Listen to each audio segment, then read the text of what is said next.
আজকের গল্প অতি চালাকির পরিমাণ।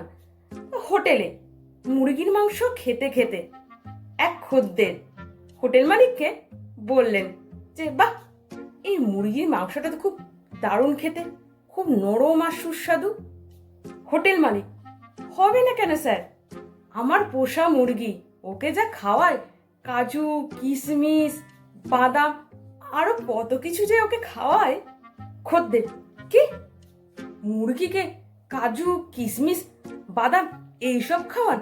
ব্ল্যাক মানি রাখার জায়গা পাচ্ছেন না বুঝি? হ্যাঁ, দেখি আপনার সব হিসাবপত্র দেখি, আপনার সব খাতা দেখি। দোকান মালিককে টাকা তো দিলেনই না, উল্টে 2000 টাকা পকেটে পুরে নিয়ে চলে গেলেন। কারণ খদ্দের ছিল ইনকাম ট্যাক্স অফিসার।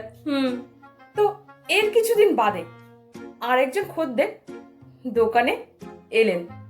মুরগি মাংস খেয়ে দোকান মালিককে বলেন যে বাহ, মুরগির মাংসটা তো খেতে খুব সুন্দর, খুব নরম আর সুস্বাদু, তা মুরগিদের কি খাওয়ান? তো হোটেল মালিক অতীত থেকে শিক্ষা নিয়ে এবার তো বেশ সাবধানী হয়ে গেছেন। আগে ভালো কিছু তো আর খাওয়াতে পারি না, ওই পোকা মাকড় আরশোলা এইসবই খাওয়ায় আর কি।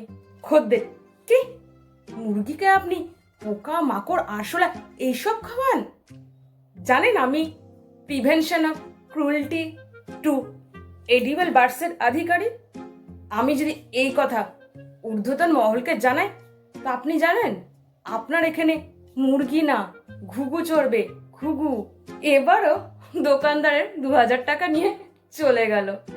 তো বেশ কয়েকদিন বাদে আরও একজন খদ্দের সেই দোকানে এলেন, নিয়ে মাংস খেয়ে সে একই প্রশ্ন দোকান মালিককে করলেন।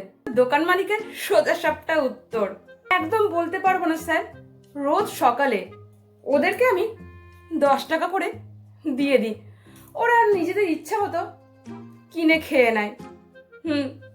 তো বন্ধুরা, গল্পটা যদি আপনাদের ভালো লেগে থাকে তা অবশ্যই একটা লাইক দেবেন। তো চলো, টাটা।